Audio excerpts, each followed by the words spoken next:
Dear student, today we'll be talking about RNA. RNA, ribonucleic acid, is the polymer of ribonucleotides. Now, ribonucleotide consists of nitrogenous base, sugar and phosphate. The nitrogenous base over here are adenine, guanine, which are purines, and uracil and cytosine, which are pyrimidine. Now, we have already discussed in detail about these structures of purines and pyrimidine. Only the difference in RNA is that the thymine is replaced by uracil. So, this is the structure of uracil. Now, in the DNA, deoxyribose was the sugar, which was pentose sugar. Over here, the ribose is the sugar. And this is the structure of ribose. It consists of 5 carbon, and the sugar carbon are labeled as 1 dash, 2 dash, 3 dash and 5 dash. Then phosphate. So sugar combined with nitrogenous base and form nucleoside. So ribose combined with adenine and form adenosine, similarly guanosine, uridine and cytidine. And when they combine with the phosphate, when the nucleoside combine with the phosphate, they form nucleotide, that is adenosine monophosphate, guanosine monophosphate, uridine monophosphate and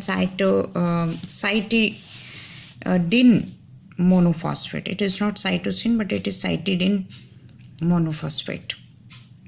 Now ATP, which is called as adenosine triphosphate, is actually the ribonucleotide, which consists of 3 phosphates, and this is called as energy currency of the cell. Now let's talk about the occurrence of RNA. It occurs in the cell, it occurs in the cytoplasm and the nucleolus. In the eukaryotic cell, the mitochondria and chloroplast also consist of their own RNA. Okay. Then it also acts as a hereditary material for viruses such as tobacco mosaic virus, human immunodeficient virus, influenza, even COVID. Okay. So these different viruses, they may have single-stranded DNA or double-stranded DNA. Then the RNA also shows some catalytic action. Those RNA are called ribozyme, and especially this controls the peptide formation during protein synthesis and also help in the process of splicing during the mRNA processing. Now let's look at the types of RNA. There are basically 3 types of RNA. All together they function, the main function is the protein synthesis. So mRNA means messenger RNA, since it carries the message of DNA from the nucleus for the synthesis of protein to the ribosome, which is present in the cytoplasm. So the message is carried from the nucleus to the cytoplasm, from the DNA to the ribosome for protein synthesis. rRNA, which is called ribosomal RNA, they actually form the structural component of ribosomes. Transfer RNA, they transfer the amino acid to the ribosome according to the information on mRNA. So depending on their function, they are named. Now let's find out what are the other differences. mRNA constitute 5%, rRNA 80%, and tRNA 5 to 10% of total RNA. If you look at the size, mRNA, they have variable size. Ribosomal RNA, they are long, and tRNA, they are the shortest, you can see. Now if you look at their lifespan, the mRNA has the short lifespan as they get degraded just after the polypeptide is synthesized. rRNA have longest lifespan and they are used again and again, whereas tRNA also have long lifespan because they are also used again and again in the translation. Now let's talk about certain scientists and their contribution, which is important. You should know them. Francois Jacques Monod, they introduced the term messenger for RNA, messenger RNA. Jacques Monod and Sidney Brenner, they received the Nobel Prize for their discovery about the genetic control of enzyme and virus synthesis. Now T.H. Morgan, we have already talked about his work in last chapter. He proposed gene theory for which he was awarded Nobel Prize. Valmin Johnson, he coined the term gene. Seymour Benzer coined the term cistron recon mutant for alternative nature of gene. Robert Holly proposed clover leaf model for tRNA, and he, along with the Hargobind Khurana and Nirenberg, he received the Nobel Prize for their interpretation of genetic code and its function in the protein synthesis. Now, there are other important terms that you must know before you understand the details of RNA. One is the genetic code, which is also called as codon. Now, any 3 nucleotide, that is trinucleotide sequence on mRNA form one code as it corresponds to specific amino acid. Now let's understand this. Suppose you have a CAU. This is one sequence of you can say nucleotide. This is called as codon. Now if you look at these same nucleotide in different sequence, ACU, AUG, AUG, they all have same nucleotide, but their sequence differs, so they represent different codon, and each codon codes for a specific amino acid. If the codon is CAU, suppose if the codon is CAU, then what is the anticodon? It will be the complementary sequence, and the codon is present on mRNA where the anticodon is present on tRNA, so it will be GUA. Okay. Now what is coding sequence? The sequence of nucleotide on DNA which carry the information about the protein synthesis is called coding sequence. So sequence matters. Now what is non-coding sequence? They are again some sequences which do not code for any functional protein, so they are called non-coding sequence. So DNA has both coding and non-coding sequence. Now what is central dogma? The central dogma in the molecular biology consists of 2-step processes, transcription and translation, to express the gene flow. Let's understand. So DNA, it has information in some nucleotide sequence. This information is converted to mRNA. This process is called transcription. We will see details of transcription. Then mRNA, it has certain sequence of again ribonucleotides, and these ribonucleotide sequence in the form of codon is converted into protein, because each codon specify a particular amino acid. So this process of conversion of mRNA to protein is called translation. Francis Crick, this is the same Crick, Watson and Crick, who proposed the double helical structure of DNA, was first to propose the central dogma. So you can look at here, the information is present in the DNA, then it flows to the cytoplasm through the mRNA in the form of protein.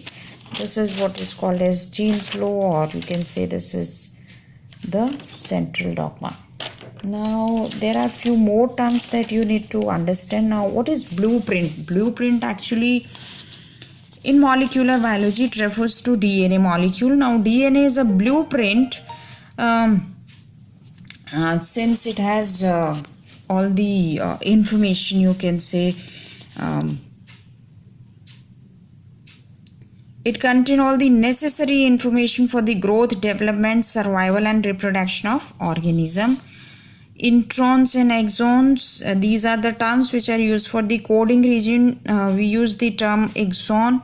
For non-coding region, we use the term intron. Okay.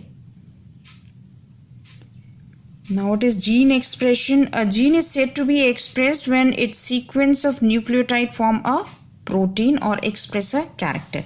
So when some functional protein is formed, we say the gene is expressed, or it is either expressed in terms of character. For example, if you consider, say in the Mendelian genetics, if you consider the color of flower. So color of flower is actually the color comes from the pigment. So pigment is nothing but protein. Okay. So this is what we call it as gene expression. Now what is gene product? So gene product refer to the protein, any type of the protein, structural, enzyme, functional, pigment, hormone. So they are called gene products. Now gene is also known as genetic unit of genetic information that control a specific aspect of phenotype. Now cistron is also alternative term for gene, but it describes its functional aspect. So you need to be very careful where are we using these terms, gene, and where to use cistron. When we are studying the functional aspect of gene, we use the term cistron, and it is defined as part of DNA specifying single polypeptide chain. Recon is the smallest unit of DNA capable of undergoing crossing over and recombination. So that unit is called actually recon. So recon is also a gene, if you see. The next is the muton. Muton is the smallest unit of DNA which can undergo mutation and that result in the altered phenotype. Now what is transcript? It is the product of transcription, so mainly it refers to mRNA. Now let's discuss now in detail what is mRNA. So mRNA, so look at this sequence in DNA. So if the mRNA is formed out of this DNA sequence, you can say wherever the T has to come, the T is replaced by U. So this is what is the mRNA of a particular DNA sequence. Now if you look at the structure of an mRNA, this is the structure of mRNA. It has two ends, 5' and 3'. Okay, 5' is phosphate and 3' is OH. 5' end is also called as proximal, whereas 3' distal end. 5' is actually upstream. It is called as upstream sequences. Whatever sequences are placed at 5' end. Okay, and toward 3' end they are called downstream sequences. So when we are studying the RNA, the direction become important, its polarity become, we say that it occurs, we say that we read the sequence from 5' to 3' direction. So this is important. Now if you look at 5' end, first few sequences are known as G-cap. And G-cap means what? This is 7-methyl guanosine. Whatever guanosine is present at 7 position, it is methylated. So this is known as 7-methyl guanosine. And what is the function? Since this sequence is present, so it prevents the degradation of RNA by exonuclease. Exonuclease are the enzyme. They easily act upon the phosphodiester one and degrade the structure of RNA or DNA. So to prevent from the degradation, the methylation is done at 7 position, and this is how it forms the G-cap. So overall it provides the stability to the structure of RNA. Then you can see there are leader sequences after the cap. Now these sequences contain the regulatory sequences and they are the site for binding with the ribosome. The ribosome binding sequences are called Sine-Dalgarno sequence. Okay, so they have a role in protein synthesis. We will again discuss them. Now there are initiation codon and termination codon. So this is the site from where the protein synthesis occur, and this is the site where it terminate on mRNA, and this is the coding sequence which carry the information for protein synthesis in the form of ribonucleotides. So these are specific sequences which are present, and then poly A tail is present at 3' and which imparts stability to the structure of RNA. Now look at here, there is little difference between the eukaryotic and prokaryotic you can say RNA. Eukaryotic RNA is called monocistronic because one mRNA can form only one polypeptide. Prokaryotic RNA is called polycistronic because one RNA can form many polypeptide. And here cistron, we are using the term cistron as they are transcribed from the cistron. Now cistron refers to that DNA sequence. Now there is another term called hnRNA or heterogeneous RNA. Now it refers to the primary transcript of DNA in bulk. Bulk means it contains population of several types of mRNA which is present in the nucleus. This is also known as pre-RNA. Okay, so from the pre-RNA actually the functional mRNA is formed, and this is the pre-RNA is located in the nucleus. This is also known as unprocessed RNA. So hnRNA has both intron and exon, and hrRNA is surrounded by many proteins. So this specifies that it is non-functional, and hrRNA undergoes splicing in which the introns are removed and functional mRNA is obtained. This process is called splicing, where catalytic RNA plays a role. And then the functional RNA, once formed in the nucleus, it will move to the cytoplasm. So primary transcript of DNA is actually unprocessed or non-functional mRNA. Now let's understand what are ribosomes. Ribosomal RNA, they combine with protein and form a subunit of ribosome. So they act as a structural component of ribosome, usually present in nucleus, and exhibit 3D coiled structure. So let's see in eukaryotes and prokaryotes how they assemble with the you can say ribosome subunits. It has ribosomal of 80S type, which have the subunit 60S and 40S, and they contain the RNA 20S, 8S, 5S. 40S contain 8S RNA, and similarly here you can see in case of eukaryotes. So if you see 20S RNA in eukaryotes and 25S RNA in prokaryotes, they are called catalytic RNA because they show catalytic action.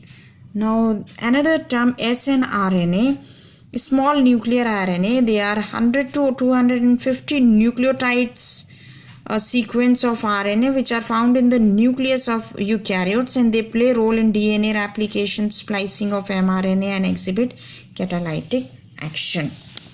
Now tRNA, they are also called as adapter, as they convert mRNA information into protein by attaching with the amino acid and mRNA ribosome complex.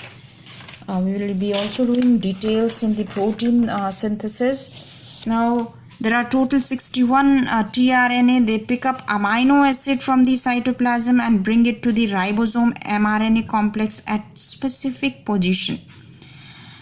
This amino acid have the codon correspond to the anticodon present. So just roughly try to assemble this structure. You can see mRNA, ribosome is there, tRNA, and tRNA is associated with amino acid. So this help in the protein, this all three types of, and ribosome have rRNA. So all these are the assembly of protein synthesis. Now leaf and clover model of tRNA, which is 2D model, which is given by Hawley, and the structure has 4 arms. You can see 4 arms.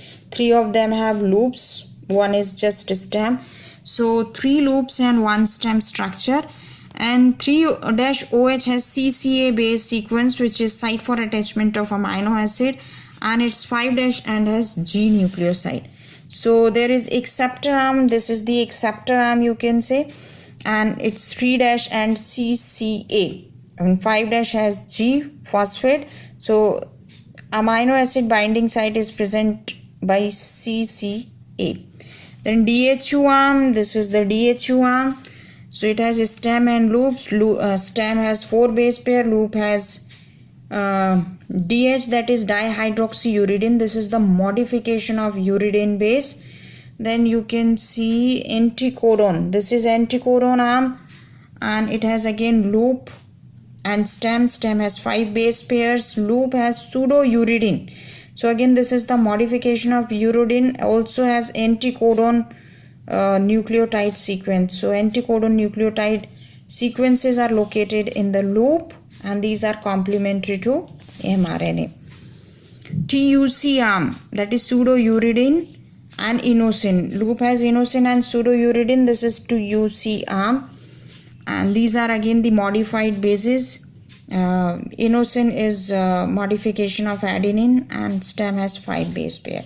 So this is all about the structure of RNA. Thank you.